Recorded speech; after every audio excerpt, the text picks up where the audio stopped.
warahmatullahi wabarakatuh. Saya Najumi Prima Solihah dari jurusan Tadaris Bahasa Indonesia, Fakultas Ilmu Tarbiyah dan Keguruan, IAIN Syekh Nurjati Cirebon, akan mempraktikkan pembelajaran mikro berbasis daring. Materi yang akan saya paparkan yaitu teks cerpen.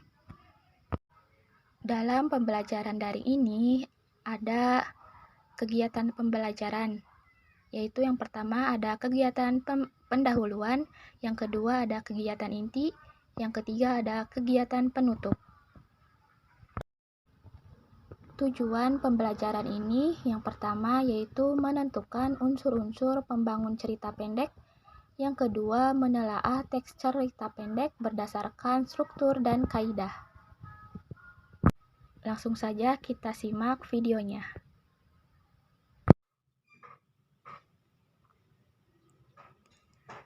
Assalamualaikum warahmatullahi wabarakatuh. Selamat pagi para siswa kelas 11 IPA 1. Bagaimana kabar kalian saat ini? Semoga hati kita secara hari ini, badan dan jiwa kita senantiasa bersinergi.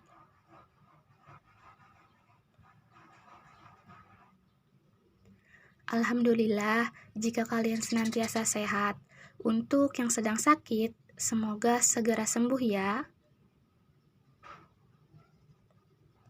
Sebelum pembelajaran dimulai, Ibu selalu ingatkan ya, silakan mengisi daftar hadir terlebih dahulu di GCR. Jangan ada yang melewatkan.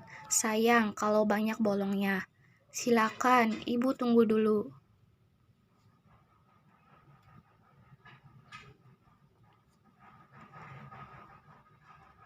Baik, jika kalian sudah mengisi daftar hadir, mari kita mulai pembelajaran hari ini dengan membaca basmalah. Bismillahirrohmanirrohim. Pertemuan kali ini kita akan membahas materi tentang teks cerpen ya. Apakah kalian sudah pernah membuat teks cerpen? Wah, kebanyakan kalian sudah pernah membuat cerpen ya. Apakah kalian tahu bagaimana cara menganalisis unsur pembangun cerpen?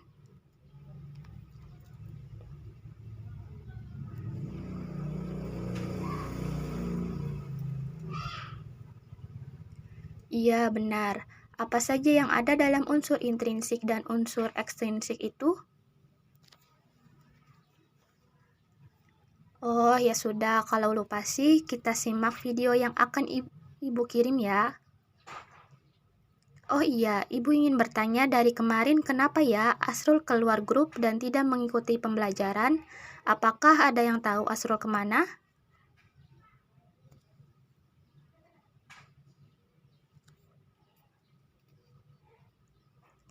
Haduh, semoga cepat ketemu ya HP-nya. Yang rumahnya dekat atau teman dekatnya, tolong beritahu materi yang telah Ibu sampaikan, atau kalian bisa membantu Asrul agar belajar daring bareng di rumah Asrul ya. Kita harus saling tolong-menolong ya, apalagi situasi daring seperti ini, pasti banyak kendala, bukan hanya para siswa saja, tetapi guru juga. Baik anak-anak, kita harus selalu bersyukur ya dalam keadaan seperti ini, dan selalu semangat.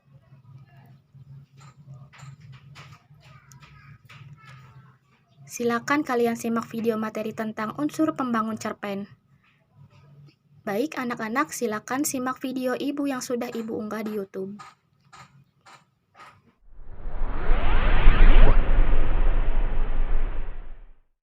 Assalamualaikum warahmatullahi wabarakatuh. Bagaimana kabarnya anak-anak? Semoga kita sehat selalu dan dilindungi oleh Allah Subhanahu wa Ta'ala. Amin amin rabbal alamin.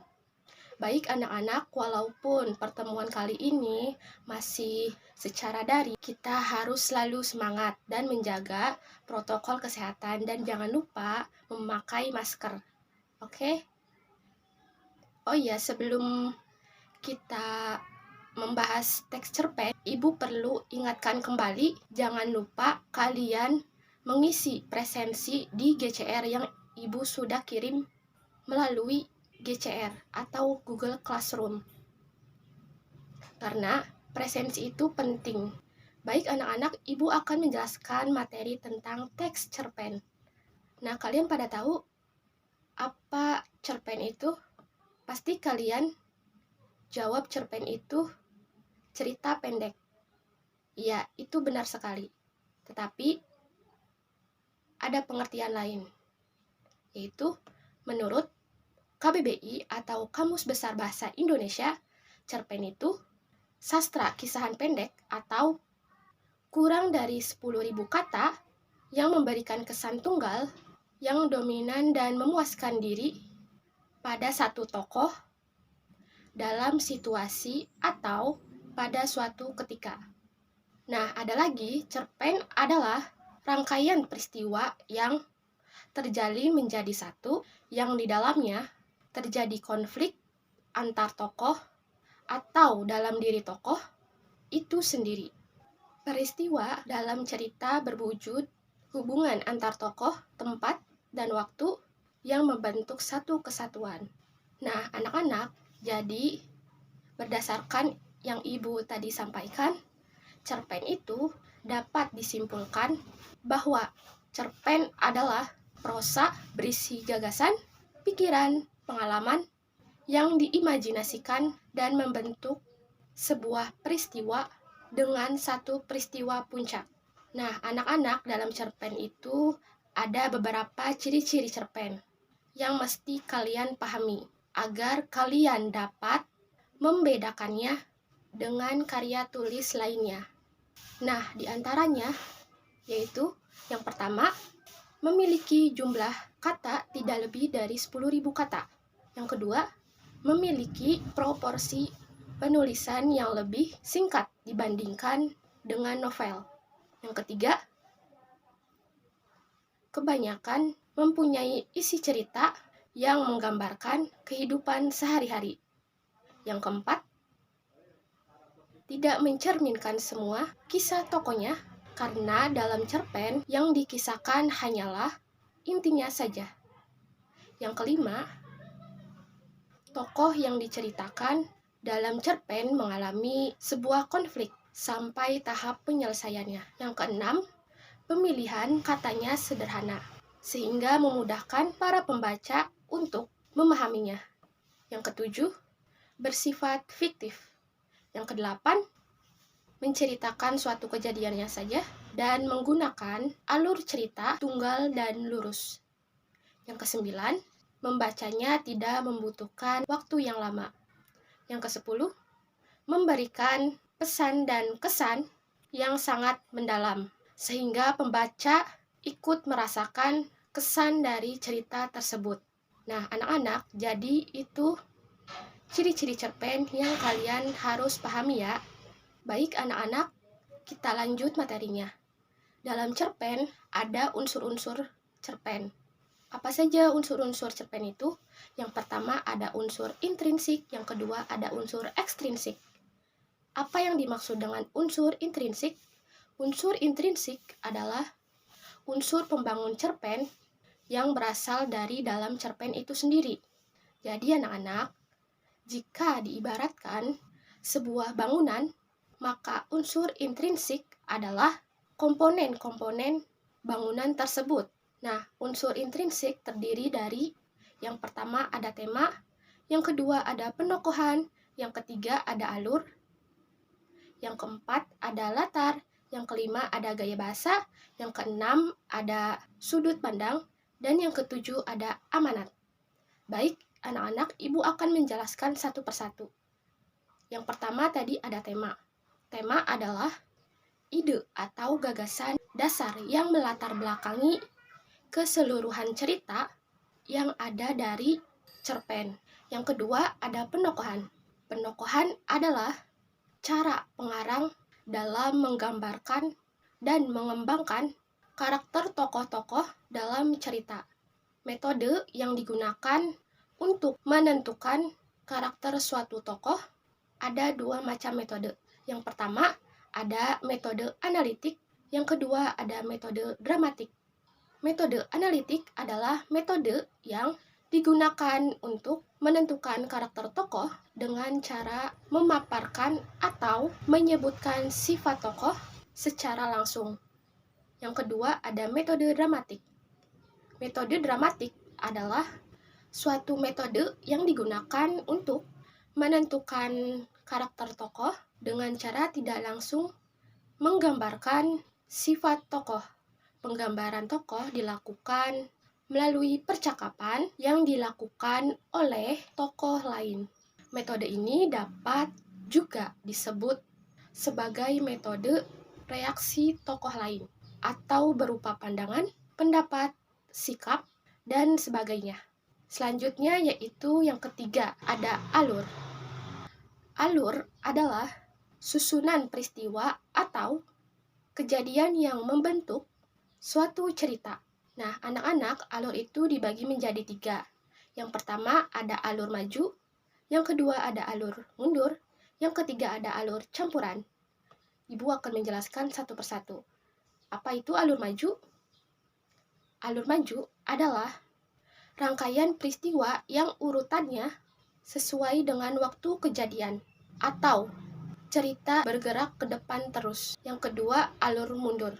Alur mundur adalah rangkaian peristiwa yang susunannya tidak sesuai dengan urutan waktu kejadian atau ceritanya yang bergerak mundur. Selanjutnya yang ketiga, alur campuran. Alur campuran adalah campuran antara alur maju dan alur mundur. Baik, selanjutnya yang keempat ada latar. Latar atau setting meliputi tempat, waktu, dan suasana yang digunakan dalam suatu cerita. Selanjutnya yang kelima ada gaya bahasa. Gaya bahasa adalah kemampuan sang penulis mengungkapkan pemikiran atau ide melalui bahasa yang khas di dalam tulisannya. Selanjutnya yang keenam ada sudut pandang. Sudut pandang adalah strategi yang digunakan oleh pengarang cerpen untuk menyampaikan ceritanya, baik itu sebagai orang pertama, orang kedua, orang ketiga, bahkan para penulis menggunakan sudut pandang orang yang berada di luar cerita. Selanjutnya yang ketujuh ada amanat. Amanat adalah pesan yang hendak disampaikan pengarang. Amanat dalam cerpen umumnya bersifat tersirat. Nah, anak-anak, selanjutnya yaitu unsur ekstrinsik dalam cerpen. Apa saja yang terdapat dalam unsur ekstrinsik itu? Yang pertama ada latar belakang masyarakat, yang kedua ada latar belakang penulis, dan yang ketiga ada nilai yang terkandung dalam cerpen. Baik anak-anak, ibu akan menjelaskan satu persatu. Apa saja yang termasuk dalam latar belakang masyarakat itu adalah ideologi negara, kondisi politik, kondisi sosial, dan kondisi ekonomi.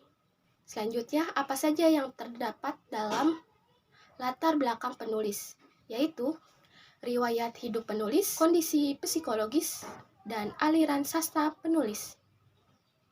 Selanjutnya, apa saja nilai kandungan yang terdapat dalam cerpen, yaitu nilai agama, nilai sosial, dan lain-lain.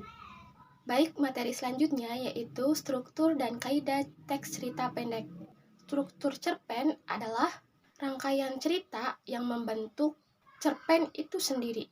Dengan demikian, struktur cerpen tidak lain berupa unsur yang berupa alur, yakni berupa jalinan cerita yang terbentuk oleh hubungan sebab akibat ataupun secara kronologis. Secara umum, jalan cerita terbagi ke dalam bagian-bagian, antara lain. Yang pertama ada pengenalan suatu cerita. Dalam bagian ini, pengarang memperkenalkan para tokoh, menata adegan, dan hubungan antar tokoh. Yang kedua ada pengungkapan peristiwa. Dalam bagian ini disajikan peristiwa awal yang menimbulkan berbagai masalah, pertentangan, ataupun kesukaran-kesukaran bagi para tokohnya. Selanjutnya yang ketiga yaitu menuju pada adanya konflik. Jadi di bagian ini terjadi peningkatan perhatian, kegembiraan, kehebohan, keterlibatan berbagai situasi yang menyebabkan bertambahnya kesukaran tokoh. Yang keempat yaitu puncak konflik. Jadi di bagian ini sebagai klimaks. Inilah bagian cerita yang paling besar dan mendebarkan. Pada bagian ini pula ditentukan perubahan nasib beberapa tokohnya. Yang kelima yaitu penyelesaian atau ending. Jadi di bagian ini berisi penjelasan tentang sikap atau nasib-nasib yang dialami tokohnya setelah mengalami peristiwa puncak. Namun ada pula cerpen yang penyelesaiannya atau akhir ceritanya itu diserahkan kepada imajinasi pembaca. Jadi akhir ceritanya dibiarkan menggantung tanpa ada penyelesaian. Baik anak-anak, sekian materi yang Ibu sampaikan. Setelah ini Ibu akan mencontohkan cara menelaah struktur dalam cerpen itu. Di sini ada contoh cerpen. Silakan kalian menyimak dan memahami apa yang Ibu sampaikan dalam contoh cerpen tersebut. Baik anak-anak, kutipan tersebut merupakan struktur cerpen pengenalan cerita. Kenapa? Karena memperkenalkan para tokoh-tokoh dalam cerpen tersebut, di mana gadis yang sedang merasakan kesepian, gundah, hatinya kacau karena ia mengalami banyak sekali konflik dengan keluarga, sekolah maupun pacarnya. Kutipan selanjutnya merupakan pengungkapan peristiwa. Kenapa? Karena mulainya peristiwa di mana si gadis mengungkapkan bahwa ia mengalami konflik dengan orang tua, sekolah, pacarnya yang meninggalkannya, serta teman-temannya yang dapat merayakan kelulusan. Kutipan selanjutnya merupakan menuju pada adanya konflik. Kenapa? Karena saat si gadis bertemu dengan seorang pemuda mabuk yang menghampirinya dan mengancamnya menggunakan pisau dan ia menyerahkan semua barangnya. Kutipan selanjutnya merupakan puncak konflik. Kenapa? Karena saat dimana si gadis lompat dari jembatan dan pemuda mabuk tadi ternyata menolongnya dan menasehatinya serta mendengarkan ceritanya. Kutipan selanjutnya yaitu merupakan penyelesaian. Kenapa? Karena akhirnya si gadis menemui keluarganya. Ia bertemu kekasihnya dan semua orang yang dicintainya ternyata menyayangi si gadis. Baik anak-anak, apakah kalian sudah memahami video yang telah Ibu sampaikan mengenai contoh cara menelaah struktur teks cerpen yang Ibu sampaikan? Jika sudah menyimak dan memahami tersebut, Ibu akan menugaskan kalian, yaitu kalian membaca teks cerpen Bangkit karya Alfred Pandi yang Ibu telah share di grup WhatsApp. Kemudian, jika sudah, kalian kirimkan jawaban atau hasil tugas kalian ke GCR atau Google Classroom. Ibu memberi batas waktu hingga besok. Jika telat, Ibu anggap tidak mendapatkan nilai. Paham ya? Baik, sekian dari Ibu. Kurangnya mohon maaf. Wassalamualaikum warahmatullahi wabarakatuh. Apakah sudah menyimak videonya? Baik, jika sudah, apakah ada yang ingin ditanyakan? Silakan Indra.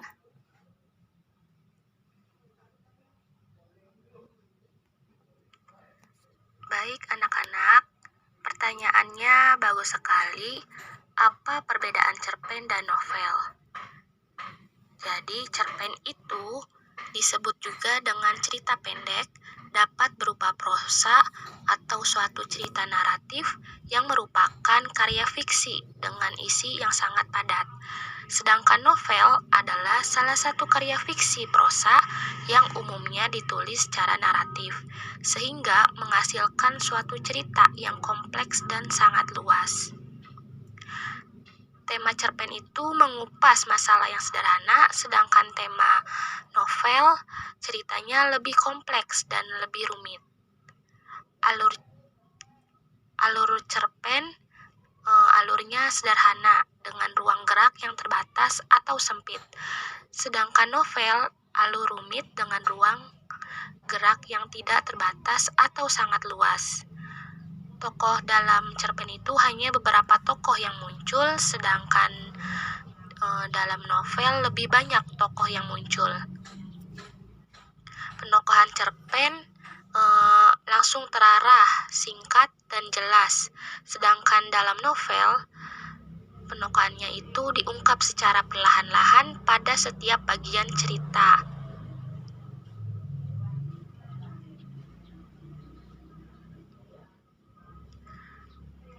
Nah, latar cerpen itu meliputi wilayah geografis yang sempit, sedangkan novel latarnya meliputi wilayah geografis yang luas. Konflik cerpen satu konflik atau permasalahan dengan satu klimaks atau puncak cerita. Sedangkan dalam novel, konfliknya itu beberapa konflik atau permasalahan dengan beberapa klimaks atau puncak cerita juga. Nah, cerpen itu jumlah katanya itu biasanya lebih sedikit dari 20.000 kata. Sedangkan novel biasanya lebih banyak dari 20.000 kata. Nah, cerita dalam cerpen itu menceritakan kehidupan para tokoh yang cukup penting saja. Sedangkan novel, ceritanya itu menceritakan kehidupan para tokoh dengan lebih luas atau banyak. Nah, contoh cerpennya itu banyak ditemukan dan dibikin sendiri bisa. Sedangkan contoh novel banyak. Contohnya novel Dilan 1990, novel Milea karya Pidi, novel Bumi, Bintang, Bulan, Matahari. Apakah ada yang ingin ditanyakan lagi? Baik, jika tidak ada yang ditanyakan lagi, Ibu akan memberi tugas pada kalian. Silakan kalian kerjakan tugas cerpen yang Ibu kirim dengan menganalisis unsur intrinsiknya saja. Kemudian kirimkan hasil tugas melalui GCR. Tugas dikumpulkan paling lambat besok ya anak-anak. Baik anak-anak, pembelajaran hari ini sudah selesai. Semoga bermanfaat dan kalian dapat dipahami. Semoga bermanfaat dan dapat kalian pahami. Sekian dari Ibu. Wassalamualaikum warahmatullahi wabarakatuh.